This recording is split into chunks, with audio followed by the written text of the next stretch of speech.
Salve omnes, grata lingua locentium antiqua nostre quotvi et nos sodalitatem meam aesu continuabit sum introductione. Well, don't you understand? Well, that's the exact point. Today we will be presenting languages.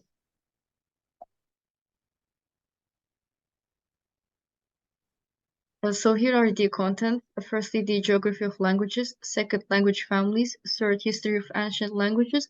And the fourth one, history of Azerbaijani language. First of all, geography of languages. So there is this main question, what is a language? It's a symbolic system that enables communication, and it's also a part of the culture. Some languages use spoken language and nonverbal cues, while others use symbols that are used for written communication.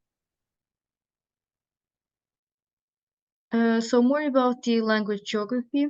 This area of human geography, as well as known language geography, looks at how various languages or their individual parts are distributed geographically.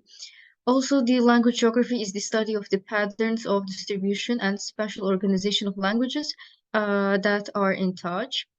We can also say that this changes across the time and place.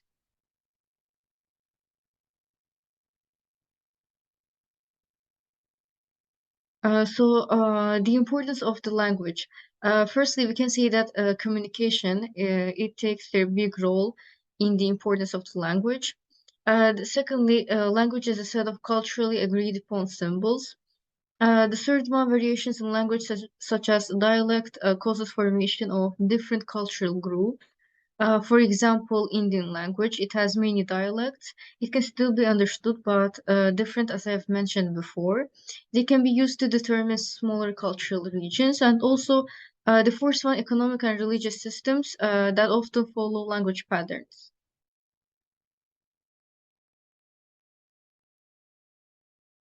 Now I will be talking about the dialects in our world, and dialect is a word that it means we can define it as a regional variation in a country in the language of the country, and there are several countries that they have dialects. For example, China, English, and India, and as I mentioned, Chinese written here, and Mandarin language is the main language of the China, and most of the people speak Mandarin language. But in some provinces of the China, like uh, Hong Kong and also Guangdong, they speak Cantonese language, and also there are Wu, Min, and Hakka language, as there are many dialects. They are one of the dialects. And I will talk about the difference between English language. There are also several dialects in the English language. For example, American English, Britain English, Canadian English, and Australian English.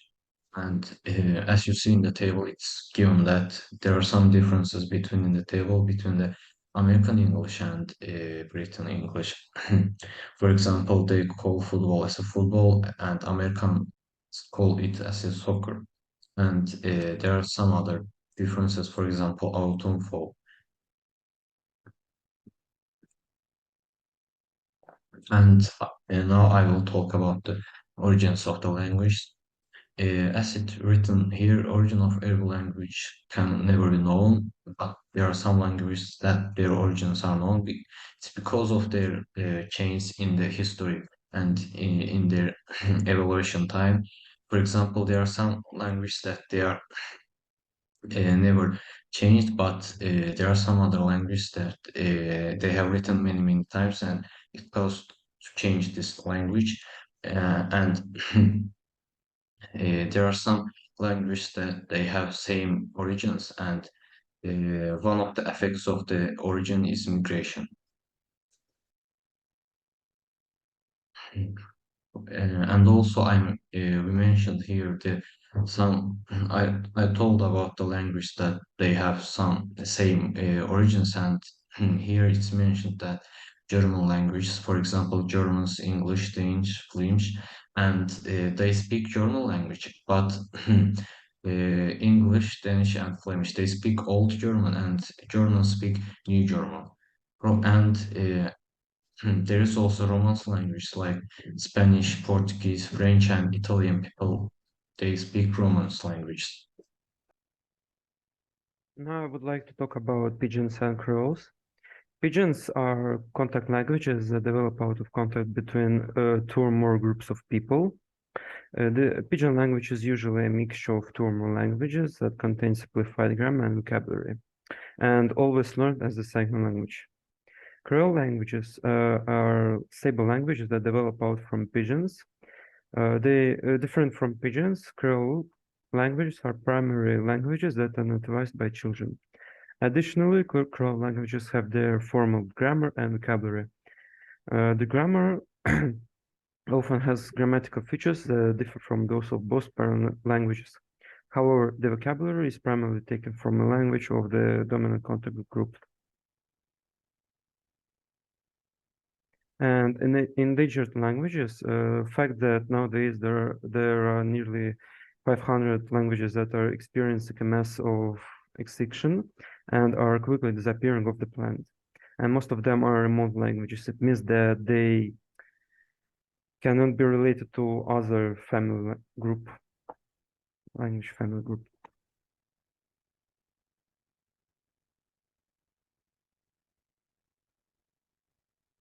Now I would like all of you to watch our activity.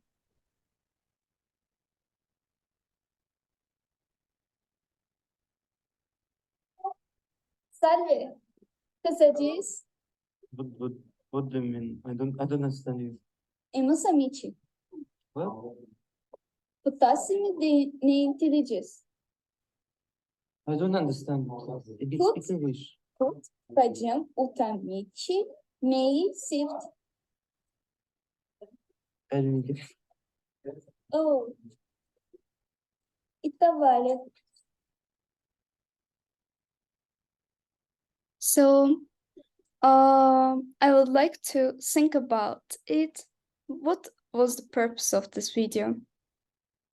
Well, if you don't know, it shows that right now the English is like most known language in the world, and some languages that has a few native speakers or overall speakers, they learn new languages because people don't understand them, and they want to like communicate. And right now also other languages such as English, Russia, they are like more needed for jobs and etc. So the languages go extinct a lot. And now I will be talking about language families. So language families is a group of languages that are related from one ancestral. The language family that has more speakers are Niger-Congo, Austronesian, Trans-New Guinea, and Sino-Tibetan in the European.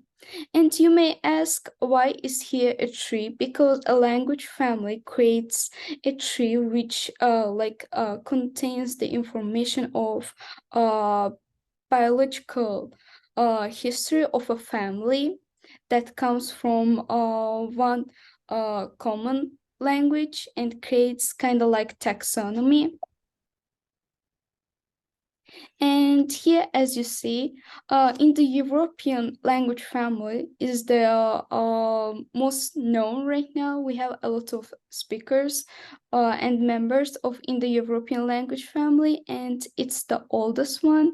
And as you see, it branches and new languages and new language families comes. And now we'll be talking about history of Asian languages. How language was created? So language was needed for humans to communicate. It was created for communication needs. The origin of language is still unknown and under debate, as an evidence of languages before writing is almost impossible to find. But there is two theories.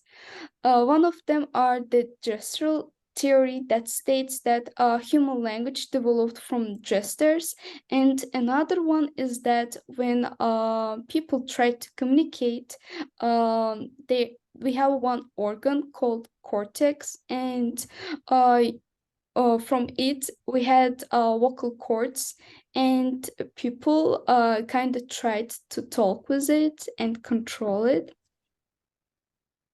And now my groupmate Aiso will talk about Sanskrit language. So Sanskrit is a classical language, which is a part of Indo-Aryan branch of the Indo-European languages. It arose in the South Asia after its predecessor.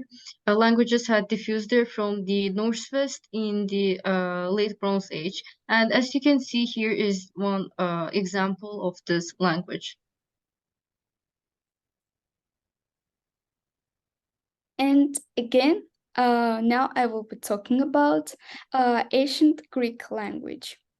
It has a very long history, about like 3,500 years.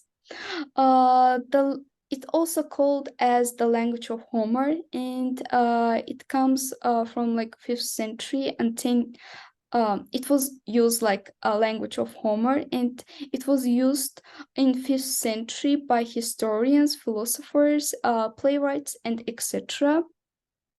Uh, it belongs to Hellenic language family, and it was a standard language for education in Western countries.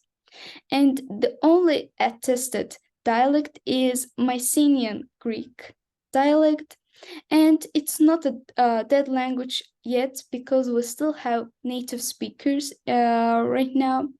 And here is the ancient Greece and where ancient Greek language was spoken, and it existed from 12th century till 9th century BC.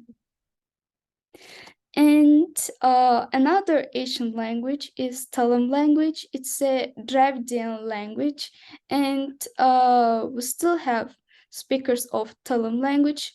They reside in Sri Lanka and southern India.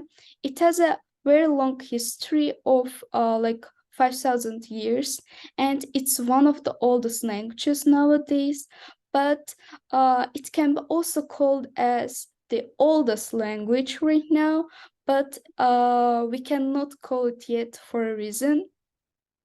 First recordings were found in Sangsam period, which is between 300 BC till 300 CE. It was language of philosophy and religion during the Middle Ages, and they also Talon people had like gods called Nayanars and Alvars. It had the first appearance is in 3000 BCE, and right now it has a danger of extinction because people don't learn and don't want to learn Talam language right now. Even the younger generations learn languages like English and etc. But Talam language and their culture is very rich, and they are also rich in literature, poetry, and so on.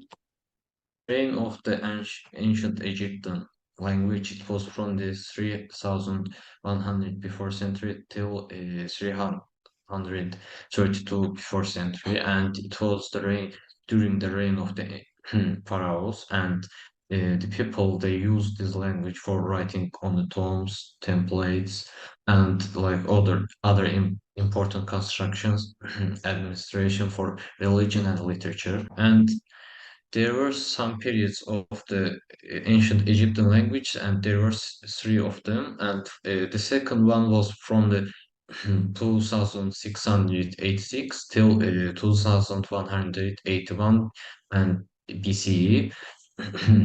This range of the years in the ancient language, Egyptian language, like it was it was primary for the utilization for religious text on columns.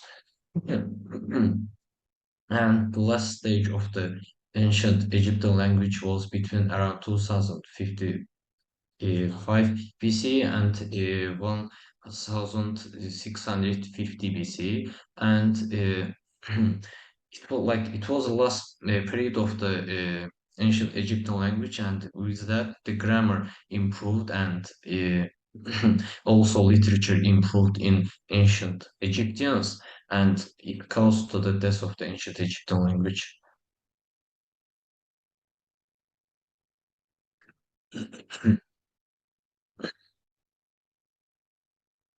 And it's one of the pictures in the pyramids showing the ancient Egyptian language. And now I will talk about the Chinese language. And Chinese language, it, it created more than 3,000 years ago, and people in China, Taiwan, and Singapore, like these Asian countries, people in these Asian countries, they speak Chinese language. For example, and Chinese language was developed in China during the Shang Dynasty, and earliest written records was found during this dynasty. And first Chinese dictionary was created in the Yuan dynasty, and the reign of this dynasty was from the 2021 till 2006 BCE, and during the Han dynasty from 2006 and from 2020, literature and literature of China developed, and during the Tang Dynasty from 618 until 907, it was a golden age of literature in Chinese history. The documentation of Latin can be related to the 7th century BC. Then Latin became the official language of the Roman Republic and then Roman Empire, and contributed greatly to the development of the Western culture. It was used for religious texts, law, literature, and science. Although declined in use with the rise of vernacular languages, and now it's still studied for its historical and cultural significance. Important part is that in the period of Roman Empire, level of development of Latin reached its peak, so Latin became the official legal and communication language on the territory of Roman Empire and all Mediterranean region. On the slide, you can see the map of the Roman Empire in 117 AD and Latin alphabet.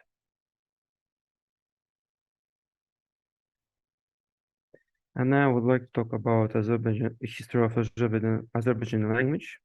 It can be divided in two parts: early part of development and modern part of development. First, between 9th and 10th century, Turkic-speaking tribes began migrating to the Azerbaijan. Then in 11th century, a written form of Azerbaijani emerged in the form of poetry. And these are the earliest example of Azerbaijani poetry were written in Arabic script, which was the dominant written system in the region at that time. And then in 13th century, during Mongol invasions, many Azerbaijanis fled to the neighboring regions, taking their language and culture with them. So Azerbaijan became more widely spoken in areas beyond Azerbaijan itself, including parts of Iran and Turkey. And another part is, and yes, here you can see the map from where Turkic-speaking tribes began to migrate. And modern part of development that between 18th and 21st centuries.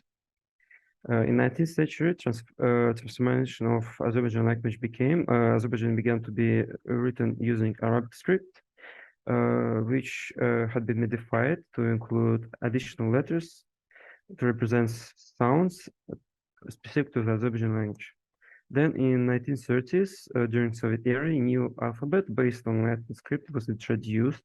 And then in 1940s, it was replaced with Cyrillic script alphabet. And then additional information that the Azerbaijani language was influenced by other languages such as Persian, Arabic, and Russian. Persian affected the most because Persian was the language of ruling class, and as a result, Azerbaijan borrowed many words and grammatical structures. And today, Azerbaijan continues to be an important language in the region with approximately 30 million speakers worldwide. It's the official language of the Azerbaijan Republic, and it's also widely spoken in parts of Iran, Turkey, and Georgia. And now my group mate Sophia will continue. And now I will be talking about main events related to language in Azerbaijan. Once in Azerbaijan, Russian language was widely spoken. It was because of Treaty of Gülistan that happened in 1813 as a result of Iran's forced cession, and they create kind of like ally with Russian Empire, and because of the Treaty of Turkmenchai in 1828, when Adir had become part of Russian Empire, and by 1830, schools which will instruct Russian language were built in Azerbaijan cities, such as 1830. They were built schools that instructed Russian language, and they were built in Azerbaijan cities such as Shusha, Baku, Elizabetol, and Shamakhov. Later, such schools were also established in Guba, Ordubad, and Zagatala. But they weren't that popular in Azerbaijan because they kind of didn't want to learn it. But in 1887, Habib Bey Mahmudbeyev and Sultan Majid Ganzadeh, they built first school that both Azerbaijan and Russian language were instructed there, and it was useful. Azerbaijan people liked it, and this program was designed to be consistent with cultural values and traditions of the Muslim population. And Azerbaijan language. Azerbaijan People's Republic was the first secular democratic republic in the Turkic and Muslim worlds. The idea was founded by Azerbaijan National Council in Tiflis on 28 May in 1918, after the collapse of Transcaucasian Democratic Federative Republic, and it existed till April 28, 1920. And in 1918, during the short period of time of Azerbaijan independence, the government declared Azerbaijan language as their native official language. But the use of Russian in government was still permitted,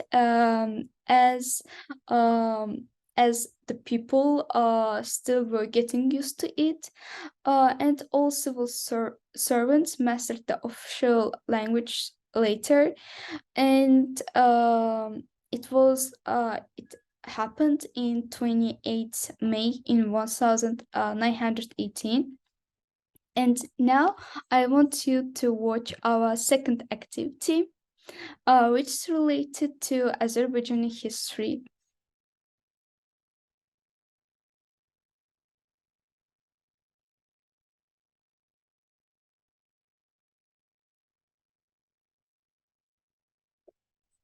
Hello. I'm here to propose a treaty.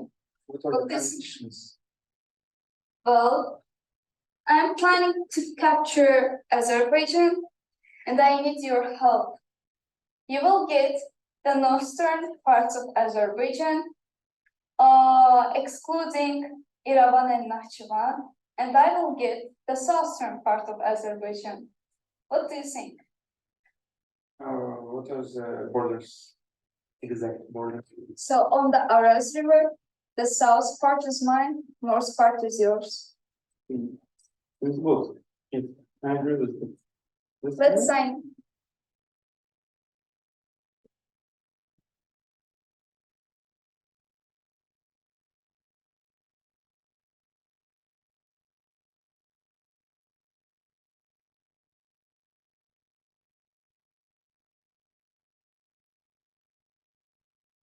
First, to compare Caucasus, we need to build schools with education in Russian, in Mahur, Baku, Shusha, and Yuzaipu.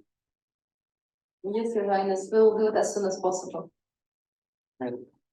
Oh,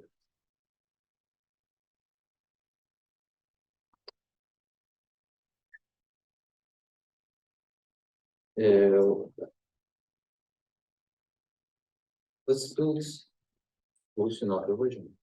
And what do you think about it? You first need to give me the conditions, like what's the purpose of the school?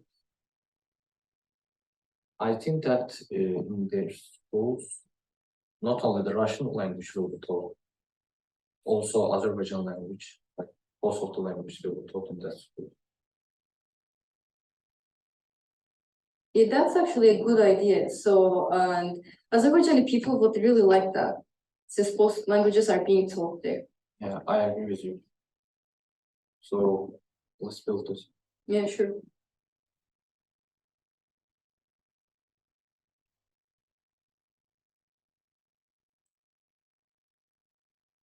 Thanks for watching, and I want to present our Asian language speaker team.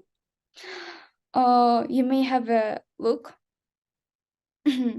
Especially thanks to our beautiful teachers, Saida, Arzu, and Natavan Hanım. Thank you so much.